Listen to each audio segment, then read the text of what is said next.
থাম্বেলে দেখে নিয়েছেন আজকের আমাদের উপস্থাপনা আইসিডিএস পরীক্ষাকে লক্ষ্য রাখে নারীর অর্থনৈতিক এবং সামাজিক অবস্থান। তাহলে চলুন দেখা যাক প্রথম প্রশ্ন কী রয়েছে।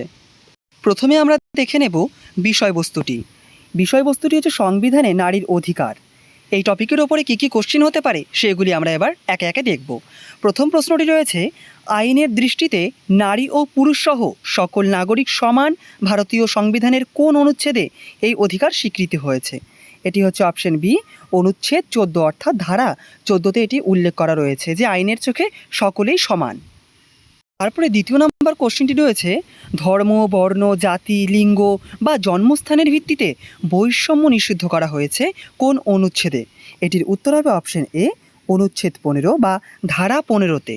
তারপরে 3 নম্বর কোশ্চেনটি আমরা দেখে নেব, সরকারি চাকরিতে নারী পুরুষ সকলের জন্য সমান সুযোগের কথা কোন অনুচ্ছেদে বলা হয়েছে? এটির উত্তর হবে অপশন সি, অনুচ্ছেদ 16তে এটি উল্লেখ করা হয়েছে বা ধারা 16তে। আজকের এই অধ্যায়ভিত্তিক সিরিজে থাকছে নারীর সামাজিক ও অর্থনৈতিক অবস্থান, নারীর অধিকার, সংবিধান, গুরুত্বপূর্ণ নারী বিষয়ক আইন, বিল, নারী উন্নয়নমূলক কেন্দ্র এবং রাজ্য সরকারের প্রকল্প, অর্থাৎ আজকের ক্লাসটা পুরো নারী বিষয়ক। তো কাজেই আজকের ভিডিওটা খুব মন দিয়ে দেখবেন। তারপরে 4 নম্বর কোশ্চেনটি রয়েছে, ভারতীয় সংবিধানের কোন অনুচ্ছেদে সমান কাজের জন্য সমান মজুরির কথা বলা হয়েছে? এটির উত্তর হবে অপশন বি, অনুচ্ছেদ 39-এর বি। তারপরে 5 নম্বর কোশ্চেনটি রয়েছে, মাতৃত্বকালীন সাহায্য ও মানবিক কর্মপরিবেশ নিশ্চিত করার নির্দেশ কোন অনুচ্ছেদে দেওয়া হয়েছে? এটির সহজ ব্যাখ্যায়, একজন কর্মজীবী নারী যাতে মাতৃত্বকালীন সময়ে কোনো ধরনের সমস্যায় না পড়ে তার জন্য কিন্তু সংবিধানের 42 নম্বর অনুচ্ছেদে রাষ্ট্রের দায়িত্ব ও নির্দেশের কথা স্পষ্টভাবে উল্লেখ করা হয়েছে। তো সেই হিসেবে এটির উত্তর হবে অপশন সি, 42 নং অনুচ্ছেদে। এটির অপশন সি 42 অনুচ্ছেদে। তারপরে আমরা 6 নম্বর কোশ্চেনটি দেখে নেব, নারীর মর্যাদাহানিকর প্রথা পরিত্যাগ করা প্রতিটি নাগরিকের কোন ধরনের কর্তব্য? এটির উত্তর হবে অপশন সি, মৌলিক কর্তব্য।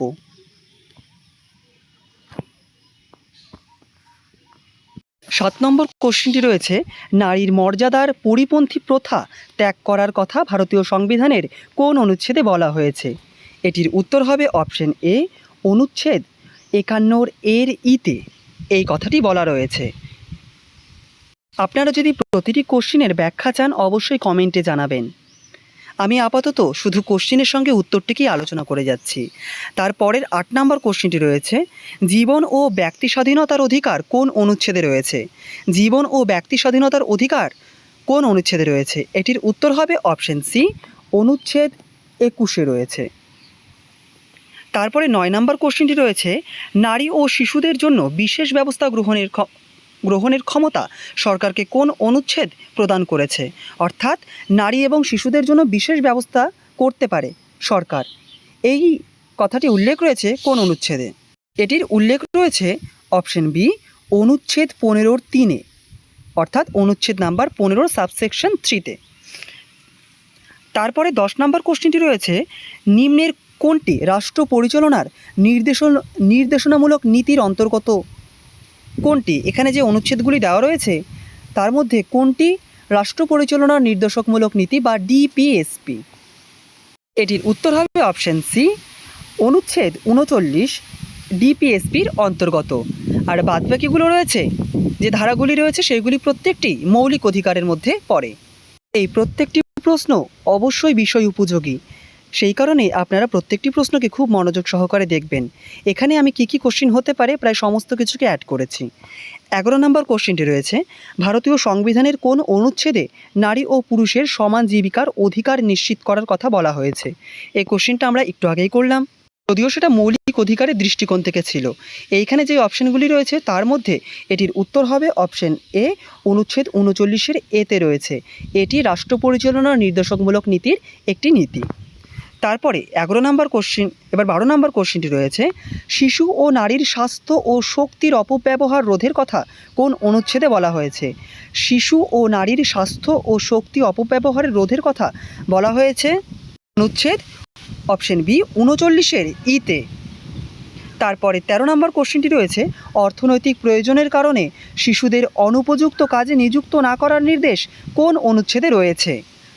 এর উত্তর হবে অপশন এ, অনুচ্ছেদ 39-এর এফে রয়েছে এটি।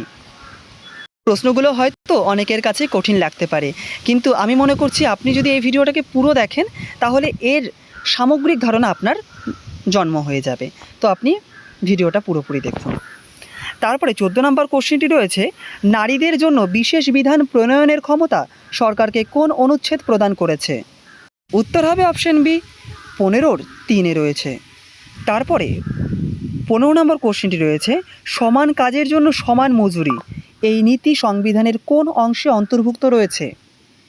এটির উত্তর হবে অপশন বি, রাষ্ট্র পরিচালনার নির্দেশকমূলক নীতিতে উল্লেখ রয়েছে সমান কাজের জন্য সমান মজুরি, অর্থাৎ নারী বলে তাকে কম বেতন দেওয়া যাবে না। তারপরে 16 নম্বর কোশ্চেনটি দেখে নেব। 16 নম্বর কোশ্চেনে রয়েছে, নারীর মর্যাদা রক্ষা করা নাগরিকের কোন ধরনের কর্তব্য? এই কোশ্চেনটা আমরা একটু আগেও আলোচনা করলাম, কিছু কিছু কোশ্চেন রিপিট হওয়াতে আপনাদের রিভিশন হয়ে যাবে।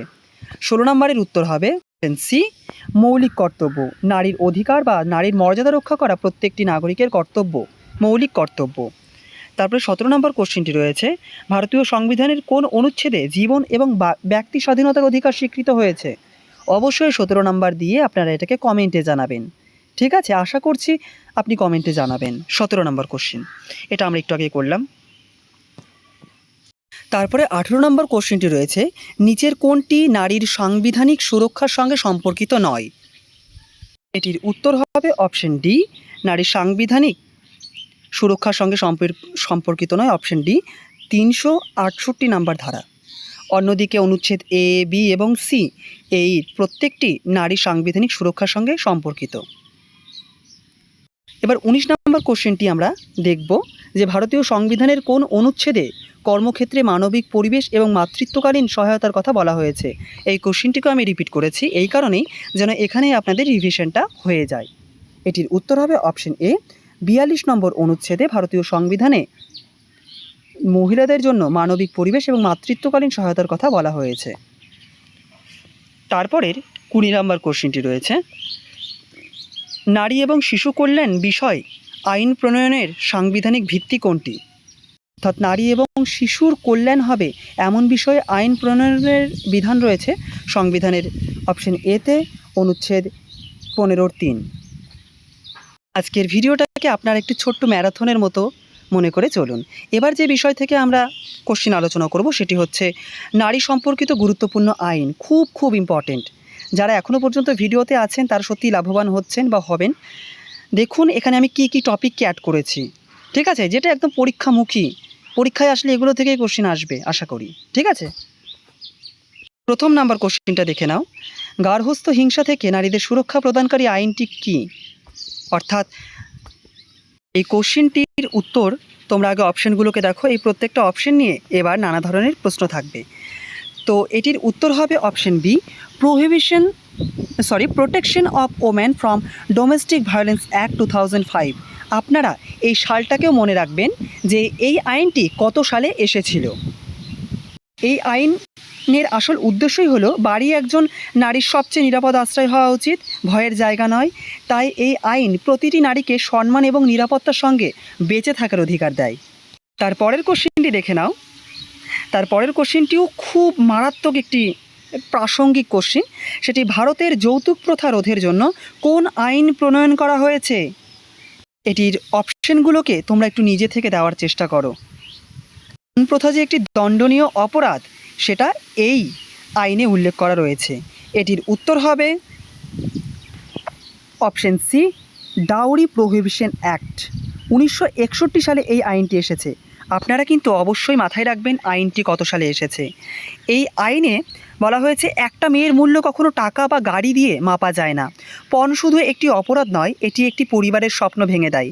তাই এই আইন শুধু পরীক্ষার জন্য নয়, সমাজ থেকে পণ প্রথা দূর করার একটি শক্তিশালী অস্ত্র। তাই তোমরা প্রত্যেকটা মেয়েরা এই আইনটাকে খুব ভালোভাবে মনে রাখবে বাস্তব জীবনের ক্ষেত্রেও। তারপরের 3 নম্বর কোশ্চেনটি একটি দেখে নাও, বর্তমান আইনে মেয়েদের বিবাহের সর্বনিম্ন বৈধ বয়স কত? বর্তমান আইনে মেয়েদের বিবাহের সর্বনিম্ন বৈধ বয়স, এটির উত্তর হবে অপশন সি 18 বছর। এবং তোমরা যদি জেনে থাকো যে একজন ছেলের বৈধ বয়স কত, তাহলে অবশ্যই 3 নাম্বার দিয়ে কমেন্টে লিখবেন ছেলের বয়স এত। তারপরের 4 নাম্বার কোশ্চেনটি রয়েছে, বাল্যবিবাহ প্রতিরোধের জন্য বর্তমান কার্যকর প্রধান আইন কোনটি? এই যে আমরা বলছি যে 18 বছরের নিচে মেয়ের বিয়ে দেওয়া হবে না, এটা আসলে কোন আইনের প্রেক্ষিতে আমরা বলছি, সেটিই হচ্ছে জানতে চেয়েছে এইখানে। অপশনগুলো পড়লে আশা করি উত্তর দিতে পারবে। ঠিকই ধরেছ, এটির উত্তর হবে option B, prohibition of child marriage act 2006, অর্থাৎ 2006 সালে এই আইনটি এসেছিল বাল্যবিবাহ রোধের জন্য। আজকের ক্লাসটা যদি ভালো লাগে অবশ্যই লাইকে জানিয়ে দিতে পারেন। তারপরের কোশ্চেনটি রয়েছে 4 নাম্বার, কর্মরত মহিলাদের মাতৃত্বকালীন সুবিধা নিশ্চিত করার জন্য কোন আইনটি প্রণয়ন করা হয়েছে? অর্থাৎ মাতৃত্ব কোনো বাধা নয়, এটি জীবনের সবচেয়ে সুন্দর দায়িত্ব, তাই একজন মা যেন নিশ্চিন্তে নিজের এবং সন্তানের যত্ন নিতে পারেন সেই অধিকার নিশ্চিত করে এই আইন। এর উত্তর হবে option B, maternity benefit act 1961, অর্থাৎ এই আইনটি 1961 সালে এসেছিল। ক্লাসটা যদি এখনও না ভালো লাগে অবশ্যই ডিসলাইক দিতে পারো। তারপরে 6 নাম্বার কোশ্চেনটি রয়েছে, গর্ভস্থ শিশুর লিঙ্গ নির্ধারণ রোধের জন্য কোন আইন কার্যকর করা হয়েছে? অর্থাৎ গর্ভাবস্থায় লিঙ্গ নির্ধারণ একটি দণ্ডনীয় অপরাধ। যেই আইনে বলা হয়েছে সেটি হচ্ছে অপশন এ, PCPNDT অ্যাক্ট 1994। তারপরে 7 নাম্বার কোশ্চেনটি আমরা দেখে নেব, যে শিশুদের যৌন নির্যাতন থেকে সুরক্ষা প্রদানের জন্য কোন আইনটি প্রণীত হয়েছে? এটির উত্তর দেওয়ার চেষ্টা করো। আজকের ভিডিওটা হয়তো একটু বড় হবে, কিন্তু পুরোটা দেখো, আশা করছি খুব উপকার হবে, অনেক কিছু জানতে পারবে, সর্বোপরি একজন নারী হিসেবে অনেক কিছু জানতে পারবে। এটির আসল যে প্রতিপাদ্য বিষয় সেটি হচ্ছে শিশুরা আমাদের ভবিষ্যৎ, তাদের নিরাপত্তা শুধু পরিবারের নয়, পুরো সমাজের দায়িত্ব। তাই প্রতিটি শিশুকে যৌন অপরাধ থেকে রক্ষা করতেই এই আইন এসেছে। এই আইনটি হচ্ছে option B, protection of children from sexual offences act 2012। এই আইনটিকে বলা হয় পক্সো অ্যাক্ট। এই আইনটি আশা করি অনেকেই শুনেছ। তো এই আইনের মাধ্যমেই শিশুদেরকে বিশেষ অধিকার প্রদান করা হচ্ছে যৌন নির্যাতন থেকে। তারপরে 8 নাম্বার কোশ্চেনটি রয়েছে, কর্মক্ষেত্রে মহিলাদের যৌন হয়রানির প্রতিরোধের জন্য কোন আইন কার্যকর করা হয়েছে? আমি একটু সময় দিচ্ছি, তোমরা কমেন্ট করতে হবে না, তোমরা নিজেরা একটু উত্তরটা দেওয়ার চেষ্টা করো। হ্যাঁ, তোমরা অনেকেই ঠিক ধরেছো, এটির উত্তর হবে option A, sexual harassment of woman at work place. এই অ্যাক্টটি এসেছিল 2013 সালে।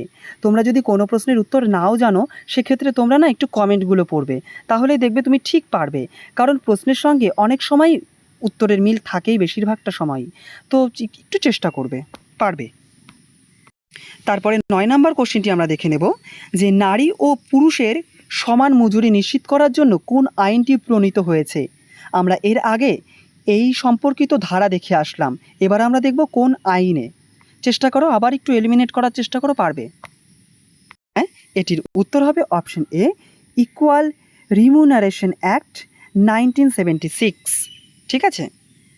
তারপরে 10 নম্বর কোশ্চেনটা আমরা দেখে নেব, যে মেডিকেল কারণে নির্দিষ্ট শর্তে গর্ভপাতের আইনি অনুমতি প্রদান করে কোন আইন? প্রশ্নটাকে একটু বোঝার চেষ্টা করুন। স্বাস্থ্য সম্পর্কিত সিদ্ধান্তে একজন নারীর মর্যাদা ও নিরাপত্তা অত্যন্ত গুরুত্বপূর্ণ। এই আইন চিকিৎসাগত ও আইনি কাঠামোর মধ্যে সেই সুরক্ষা নিশ্চিত করার চেষ্টা করে। আশা করছি আপনারা এই আইন সম্পর্কে বুঝে গেছেন। এটির উত্তর হবে অপশন বি, অর্থাৎ medical termination of pregnancy act 1971। ঠিক আছে, গর্ভপাত।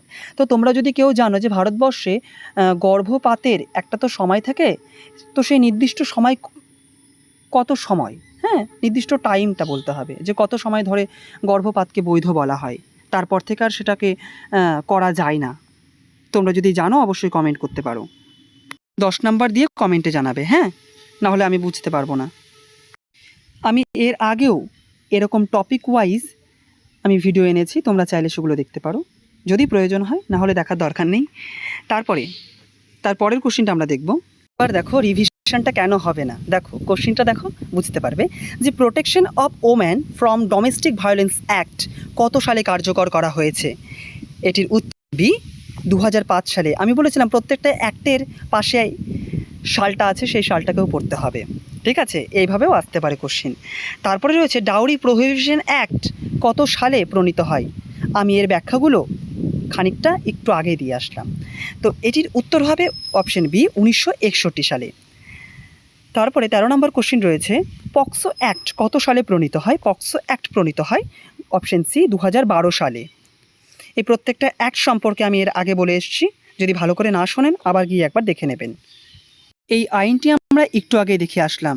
এই আইনের একটি দিক হচ্ছে কন্যা শিশু একটি পরিবারের গর্ব, জন্মের আগেই তার জীবনের অধিকার কেড়ে নেওয়া অন্যায়।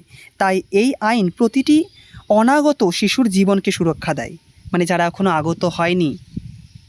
এটির উত্তর হবে অপশন বি পিসিপিএনডিটি অ্যাক্টের এটা সম্পূর্ণ রূপটি চেয়েছে, তোমরা দেখো। ঠিক আছে, লিখে নাও, না লিখলে ভুলে যেতে পারো। তারপরের 15 নম্বর কোশ্চেনটা একটু দেখে নাও যে মেটারনিটি বেনিফিট অ্যাক্ট 2017 অনুযায়ী প্রথম 2 সন্তানের ক্ষেত্রে বেতনসহ মাতৃত্বকালীন ছুটির মেয়াদ কত? অর্থাৎ পরপর 2টি সন্তান হলে সেক্ষেত্রে এটি প্রযোজ্য হবে। এটির উত্তর হবে অপশন সি 26 সপ্তাহ। ভিডিওটা যদি ভালো লাগে অবশ্যই একটা লাইকে আমাকে জানিয়ে দিতে পারো যে হ্যাঁ ভালো লাগছে, এরকম আরও কন্টেন্ট চাই। ঠিক আছে, আমি আনবো কন্টেন্ট, বিভিন্ন টপিকে আমি ভিডিও আনবো, তোমরা শুধু একটু রেসপন্স করো। তারপরে 16 নম্বর কোশ্চেনটি রয়েছে কর্মক্ষেত্রে যৌন হয়রানি প্রতিরোধ আইন অনুযায়ী অভিযোগ গ্রহণের জন্য প্রতিষ্ঠানে কোন কমিটি গঠন করা হয়? এটি প্রত্যেকটি বড় বড় সংস্থাতে রয়েছে। যেই কমিটিতে গিয়ে আবেদন করতে হয় সেটি হচ্ছে option B internal complaint committee. এই কমিটির প্রধান কাজই হলো কর্মক্ষেত্রে নারীদের যৌন হেনস্থা রোধ, অভিযোগ গ্রহণ এবং নিরপেক্ষ তদন্তের মাধ্যমে সমাধানের জন্য এই কমিটি কাজ করে থাকে। প্রত্যেক বড় বড় কলেজ থেকে শুরু করে কলেজ বলো, বিশ্ববিদ্যালয় বলো, অফিস বলো, আদালত বলো, প্রত্যেক জায়গায় এটি রয়েছে এই কমিটিটি। তারপরে 17 নম্বর কোশ্চেনটি আমরা দেখে নেব। 17 নম্বর, যেটার হয়তো আমি কমেন্টে তোমাদের জানাতে বলেছিলাম, হয়তো এটাও সেই প্রশ্ন হতে পারে যে medical termination of pregnancy act 2021 অনুযায়ী বিশেষ কিছু ক্ষেত্রে কত সপ্তাহ পর্যন্ত গর্ভপাতের অনুমতি দেওয়া যেতে পারে? এটির উত্তর হবে অপশন সি 24 সপ্তাহ পর্যন্ত গর্ভপাতের অনুমতি দেওয়া যেতে পারে। এটি কিন্তু নতুন সংশোধিত হয়েছে। হ্যাঁ, এটা দেখে নেবে একটু, বাড়িতে পড়ো, একটু বেশি বেশি পড়ো, আর এখান থেকে প্র্যাকটিস করো, অন্যান্য ইউটিউব চ্যানেল থেকেও প্র্যাকটিস করো, দেখবে বেশ ভালো প্রিপারেশন হয়ে যাবে। তারপরে 18 নম্বর কোশ্চেনটা দেখো গর্ভস্থ শিশুর লিঙ্গ নির্ধারণের বিজ্ঞাপন নিষিদ্ধ করেছে কোন আইন? এটা আমরা দেখলাম। এটির উত্তর হবে অপশন বি পিসিপিএনডিটি অ্যাক্ট এটিকে নিষিদ্ধ করেছে। আমরা না সহজ কঠিন সব মিলিয়েই পড়বো, হ্যাঁ, কারণ শুধু সহজ পড়ে গেলে যদি কঠিন চলে আসে, বা শুধু যদি কঠিন পড়ে যায় যদি সহজ চলে আসে, সহজগুলোই যদি না জানা হয়, সেই কারণেই তোমরা যদি একটু লক্ষ্য করো দেখবে আমি বিভিন্ন টাইপের যেভাবে পসিবিলিটিস থাকে আমি সব কিছুকে আনার চেষ্টা করি, এবং তোমরা একটু বেশি বেশি পড়ো, সময় আছে তো পড়ে যাও। তারপরে রয়েছে 19 নম্বর কোশ্চেন ইকুয়াল রিমিউনারেশন অ্যাক্ট 1976 এর মূল উদ্দেশ্য কী ছিল? উদ্দেশ্য হচ্ছে অপশন সি নারী ও পুরুষকে সমান কাজের জন্য সমান মজুরি নিশ্চিত করা। Equal remuneration act 1976। তারপরের 20 নম্বর কোশ্চেনটি তোমরা দেখে নাও নিচের কোন আইনটি শিশুদের যৌন নির্যাতন থেকে সুরক্ষা দেওয়ার জন্য বিশেষভাবে প্রণীত? এটা আমরা দেখলাম। উত্তর হবে অপশন সি পক্সো অ্যাক্ট 2012। এরপরে আমরা নারী সম্পর্কিত বিভিন্ন উন্নয়নমূলক প্রকল্পগুলি দেখে নেব। এবার আমরা প্রকল্প দেখছি। বেটি বাঁচাও বেটি পড়াও প্রকল্প কবে চালু করা হয়েছিল? এই বেটি বাঁচাও বেটি পড়াও প্রকল্পটি 2015 সালে চালু করা হয়েছিল, যা আজও কার্যকর। বেটি বাঁচাও বেটি পড়াও প্রকল্পের মূল উদ্দেশ্য কী? এই প্রকল্পের মূল উদ্দেশ্য হলো অপশন বি কন্যা শিশু সুরক্ষা, শিক্ষা এবং ক্ষমতায়ন ঘটানো। তারপরে 3 নম্বর কোশ্চেনটি রয়েছে সুকন্যা সমৃদ্ধি যোজনা কোন মন্ত্রকের উদ্যোগে চালু হয়েছে? এটি অপশন সি অর্থ মন্ত্রকের আন্ডারে চালু হয়েছে। এটি একটি সেভিংস। তারপরে 4 নম্বরের প্রকল্পটি রয়েছে, সুকন্যা সমৃদ্ধি যোজনার সর্বোচ্চ কত বছর বয়স পর্যন্ত কন্যার নাম অ্যাকাউন্টে খোলা যায়? উত্তর হবে অপশন বি, 10 বছর পর্যন্ত, মানে 10 বছর বয়স পর্যন্ত এই অ্যাকাউন্টটি খোলা যায়। 10 বছর পার হয়ে গেলে এই অ্যাকাউন্টটি আর খোলা যায় না। হ্যাঁ, 10 বছরের আগেই খুলতে হয় এবং এতে বেশ ভালো সুদ দেয়। ঠিক আছে, তোমরা একটু এই প্রকল্পের সম্পর্কে একটু দেখে নেবে। তারপরে 5 নম্বর কোশ্চিনটা দেখো, যে প্রধানমন্ত্রী মাতৃবন্দনা যোজনা মূলত কাদের জন্য চালু করা হয়েছে? এটির উত্তর হবে অপশন বি, গর্ভবতী এবং স্তনদানকারী মায়েদের জন্য এই প্রধানমন্ত্রী মাতৃবন্দনা যোজনা চালু করা হয়েছে। আপনারা PMMVY এভাবেও জিনিসটাকে মনে রাখবেন, যদি ফুল ফর্ম জানতে চাই তখন আমরা পেরে যাব। তারপরের 6 নম্বর কোশ্চেনটি রয়েছে, জননী সুরক্ষা যোজনা। এর ওপরে গত বছরের ICDS এক্সামে কিন্তু কোশ্চেনও এসেছিল যে জননী সুরক্ষা যোজনার প্রধান উদ্দেশ্য কী ছিল? এর মূল উদ্দেশ্যই হলো অপশন বি, হাসপাতালে নিরাপদ প্রস্রাবকে উৎসাহিত করা। উচ্চারণটা ভুল করলাম, ওটা প্রসবকে উৎসাহিত করা। ঠিক আছে, হাসপাতালে নিরাপদে প্রসবকে উৎসাহিত করা, অর্থাৎ সরকারি হাসপাতালগুলিতে রয়েছে সেখানে। তারপরে 7 নম্বর কোশ্চেনটি দেখো, যে জননী সুরক্ষা কর্মসূচি এর অধীনে কোন সুবিধাটি প্রদান করা হয়? ঠিক আছে, এই যে জননী শিশু সুরক্ষা কর্মসূচি JSSK মনে রাখবে, এটাকেও তোমরা ফুল ফর্মের আকারে মনে রাখবে। এই আইনের অধীনে কোন সুবিধাটি প্রদান করা হয়? এটির উত্তর হবে অপশন সি, প্রসূতি মা এবং নবজাতকের জন্য বিনামূল্যে চিকিৎসা, ওষুধ এবং পরীক্ষা, সেই সঙ্গে পরিবহনের ব্যবস্থা করা। তারপরের কোশ্চেনটি দেখে নাও। 8 নম্বর কোশ্চেনটি রয়েছে, পশ্চিমবঙ্গ সরকারের কন্যাশ্রী প্রকল্পটি মূলত কী উদ্দেশ্যে চালু করা হয়েছিল? বর্তমানেও কার্যকর রয়েছে। এর উত্তর হবে অপশন বি, বাল্যবিবাহ রোধ এবং কন্যাদের শিক্ষায় উৎসাহ প্রদান করা ছিল কন্যাশ্রী প্রকল্পের মূল উদ্দেশ্য। এবার তোমরা অবশ্যই কমেন্ট করো 8 নম্বর দিয়েই যে কন্যাশ্রী প্রকল্প কত সালে চালু করা হয়েছিল। আমি কিন্তু বেশ কয়েকটা কোশ্চিন করলাম, কাজে ভিডিও চলাকালীন যদি কমেন্টগুলো করো সেক্ষেত্রে উত্তরটা অনেক গোছালো হবে। তারপরে 9 নম্বর কোশ্চেনটি দেখে নাও, যে রূপশ্রী প্রকল্পের মূল উদ্দেশ্য কী? এই রূপশ্রী প্রকল্পের মূল উদ্দেশ্য হলো অপশন বি, দরিদ্র পরিবারের প্রাপ্তবয়স্ক কন্যার বিবাহে এককালীন আর্থিক সহায়তা প্রদান করা হয়। এখানে এককালীন 25,000 টাকা দেওয়া হয়ে থাকে। তারপরের 10 নম্বর কোশ্চেনটি রয়েছে, পশ্চিমবঙ্গ সরকারের লক্ষ্মীর ভাণ্ডার প্রকল্পটি প্রধানত কাদের জন্য? এর উত্তর হবে অপশন সি, প্রাপ্তবয়স্ক মহিলাদের মাসিক আর্থিক সহায়তা। ঠিক আছে, এটির অপশন সি হবে। এটির অপশন আমি আরেকবার মার্ক করে দিচ্ছি, এটির অপশন সি, প্রাপ্তবয়স্ক মহিলাদের মাসিক আর্থিক সহায়তা প্রদান করা। যদিও এই প্রকল্পটির নতুন রূপ অন্নপূর্ণা ভাণ্ডার, নতুন সরকার এটা এসে চালু করেছে। তারপরের 11 নম্বর কোশ্চেনটি দেখে নেওয়া যাক।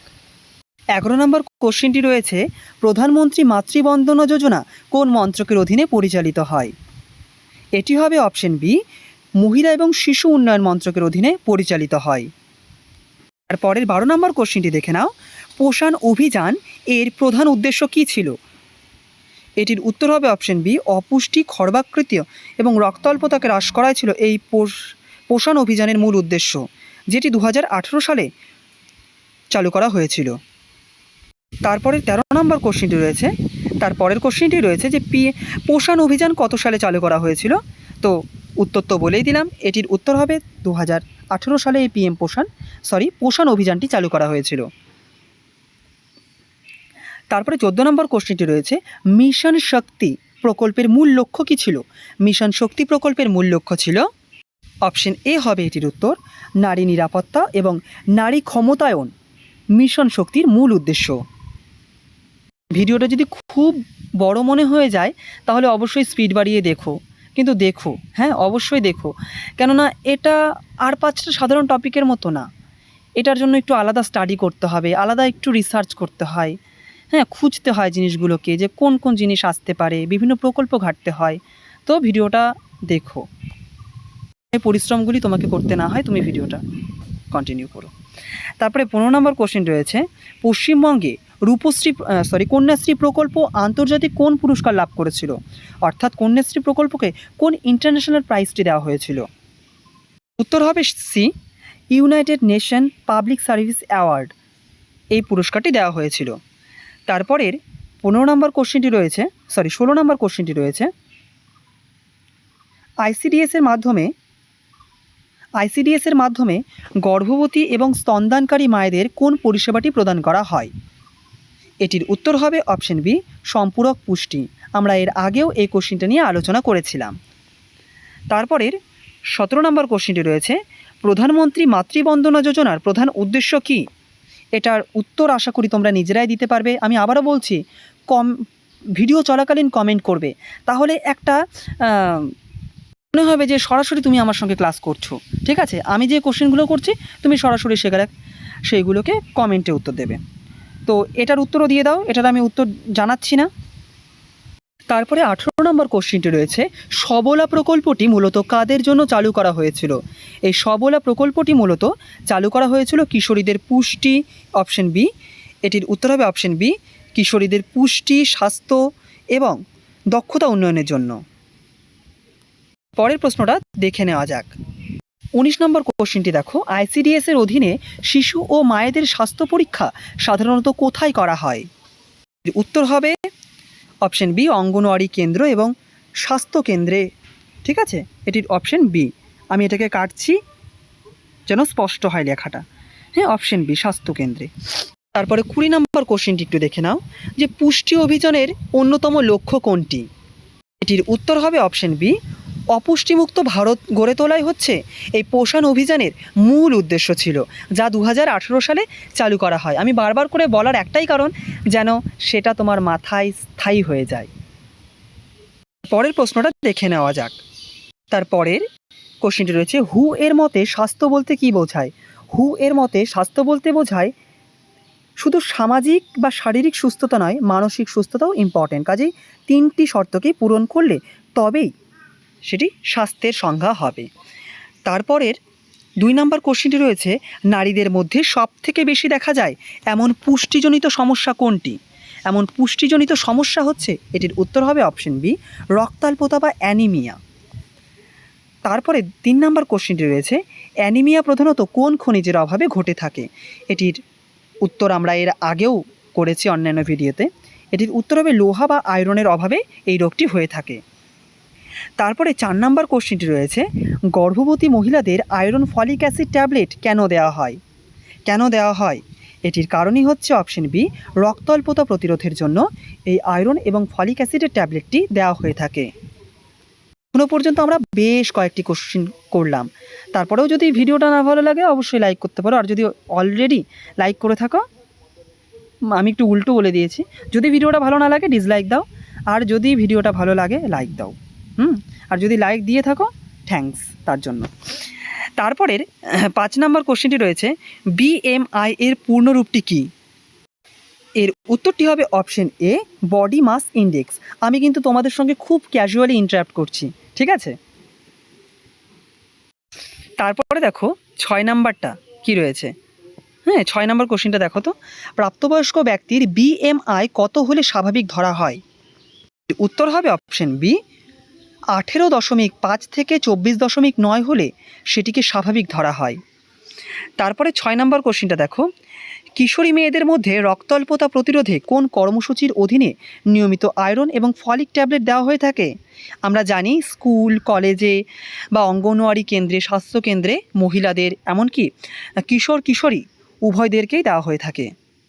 উত্তর হবে অপশন এ, WIFS। এর সম্পূর্ণ রূপটি দিয়ে দিলেই তো বেশ মনে হবে যে কঠিন কোশ্চেন হয়েছে, কিন্তু আলটিমেট আমরা যদি এভাবে পড়ি দেখবে কোশ্চেনটা আমাদের আয়ত্তের মধ্যেই থাকবে। তো এটার সম্পূর্ণ রূপ হচ্ছে weekly iron and folic acid supplementation. আমি এর পরবর্তীতেও এইরকম টপিক সহ ভিডিও আনার চেষ্টা করব। এতে ভিডিওটা একটু বড় হবে, কিন্তু তোমরা যদি দেখো আশা করছি 90% থেকে 85% তোমাদের এখান থেকেই কভার হয়ে যাবে। বাকি 10% বা 15% তোমাদেরকে কিন্তু নিজেদেরকেই পড়তে হবে, শুধু ভিডিওর উপর ডিপেন্ড করলে হবে না, নিজেদেরকেও বই খুলে নিয়ে পড়তে হবে। 8 নম্বর কোশ্চেনটা দেখে নাও যে মাসিক চলাকালীন স্বাস্থ্যবিধি বজায় রাখতে কোনটি সবচেয়ে গুরুত্বপূর্ণ? এর উত্তর হবে অপশন এ, পরিষ্কার এবং শুষ্ক স্যানিটারি ন্যাপ বা পরিষ্কার কাপড় ব্যবহার করতে হবে। তারপরে 9 নম্বর কোশ্চেনটি রয়েছে, নারীর শরীরে হিমোগ্লোবিন তৈরিতে কোন ভিটামিন আয়রনের সঙ্গে গুরুত্বপূর্ণ ভূমিকা পালন করে থাকে? এটির উত্তর হবে অপশন বি, ভিটামিন সি। এখানে আমরা নারীর স্বাস্থ্য বিষয়ক কোশ্চেনগুলি করে নিচ্ছি। 10 নম্বর কোশ্চেনে রয়েছে, নিচের কোন খাদ্যটি আয়রনের ভালো উৎস? এটির উত্তর হবে অপশন এ, পালং শাক। পালং শাকে প্রচুর পরিমাণে আয়রন থাকে। তারপরে যে কোশ্চেনটি রয়েছে, একজন প্রাপ্তবয়স্ক সুস্থ মহিলার রক্তে হিমোগ্লোবিনের স্বাভাবিক মাত্রা কত বা তার বেশি হওয়া উচিত? এটির উত্তর হবে option C, 12 gram by decilitre. তারপরে 12 নম্বর কোশ্চেনটি দেখে নাও, রক্তাল্পতা একটি সাধারণ লক্ষণ। রক্তাল্পতার একটি সাধারণ লক্ষণ কি? উত্তর হবে অপশন সি, দুর্বলতা এবং সহজে ক্লান্ত হয়ে পড়া। এটি রক্তাল্পতার একটি সাধারণ উদ্দেশ্য। ভিডিওটা যেহেতু প্রায় 30 মিনিট ছাড়িয়ে যাচ্ছে, তো কাজে এত সময় যদি একবারে না পাও, 5 মিনিট 6 মিনিট করে দেখে দেখে ভিডিওটাকে কমপ্লিট করো। তারপরে 13 নম্বর কোশ্চেনটি রয়েছে, গর্ভাবস্থায় কোন পুষ্টি উপাদান শিশুর মস্তিষ্ক এবং স্নায়ুতন্ত্রের স্বাভাবিক বিকাশে গুরুত্বপূর্ণ ভূমিকা পালন করে? উত্তর হবে অপশন এ, ফলিক অ্যাসিড। তারপরে 14 নম্বর কোশ্চেনটি দেখো, যে গর্ভবতী মহিলাদের হাড় ও দাঁত দাঁতের সুস্থতার জন্য কোন খনিজটি বিশেষভাবে প্রয়োজন? এটির উত্তর হবে অপশন বি, ক্যালসিয়াম। পাশাপাশি সাধারণ মানুষ, ছেলেদের ক্ষেত্রে ও মেয়েদের ক্ষেত্রে সবার ক্ষেত্রেই তাই ক্যালসিয়ামটা গুরুত্বপূর্ণ। তারপরের 15 নম্বর কোশ্চেনটি রয়েছে, সুষম খাদ্যের প্রধান বৈশিষ্ট্য কী? এটির উত্তর হবে, শরীরের প্রয়োজন অনুযায়ী সব পুষ্টি উপাদান সঠিক পরিমাণে থাকলে তাকে সুষম খাদ্য বলা যায়। এটির উত্তর হবে অপশন সি। সুষম খাদ্যের ওপরে আমরা একটি সেপারেট ক্লাস দিয়েছি, তোমরা চাইলে দেখতে পারো। তারপরে 16 নম্বর কোশ্চেনটি রয়েছে, কিশোরী বয়সে পর্যাপ্ত পুষ্টি গ্রহণের প্রধান উদ্দেশ্য কী? এই কিশোরী বয়সে পর্যাপ্ত পুষ্টি গ্রহণের প্রধান উদ্দেশ্যই হলো অপশন বি, শারীরিক বৃদ্ধি, রক্তাল্পতা প্রতিরোধ এবং ভবিষ্যতে মাতৃত্বের জন্য প্রস্তুতি। 17 নম্বর কোশ্চেনটি রয়েছে, ভিটামিন ডি এর প্রধান কাজ কি? ভিটামিন ডি এর প্রধান কাজই হচ্ছে অপশন বি, ক্যালসিয়াম শোষণে সাহায্য করা। তারপরে 18 নম্বর কোশ্চেনটি রয়েছে, অতিরিক্ত রক্তাল্পতা গর্ভাবস্থায় কোন সমস্যার ঝুঁকি বাড়াতে পারে? অপশনগুলো দেখলে উত্তরটি খুব অনায়াসে দেওয়া যাবে। এটির উত্তর হবে অপশন সি, মাতৃত্ব এবং নবজাতকের জটিলতা, অপশন সি। 19 নম্বর কোশ্চেনটি রয়েছে, নিচের কোনটি সুষম খাদ্যের অপরিহার্য উপাদান নয়? এটির উত্তর হবে অপশন ডি, তামাক। খুব সহজ একটি কোশ্চেন। তারপরের 20 নম্বর কোশ্চেনটি রয়েছে, নারীদের স্বাস্থ্য ভালো রাখতে নিচের কোন অভ্যাসটি সবচেয়ে উপকারী? এটির উত্তর হবে অপশন এ, নিয়মিত স্বাস্থ্য পরীক্ষা এবং সুষম খাদ্য, সেই সঙ্গে ব্যায়াম করা। এটা সবার জন্যই অ্যাপ্লিকেবল। এবার আমরা গর্ভাবস্থা বা প্রসবকালীন যে পরিচর্যার বিষয়টি রয়েছে সেখান থেকে আমরা কোশ্চেন দেখে নেব। ANC এর পূর্ণরূপ কী? উত্তর হবে অপশন বি, অ্যান্টিনেটাল কেয়ার।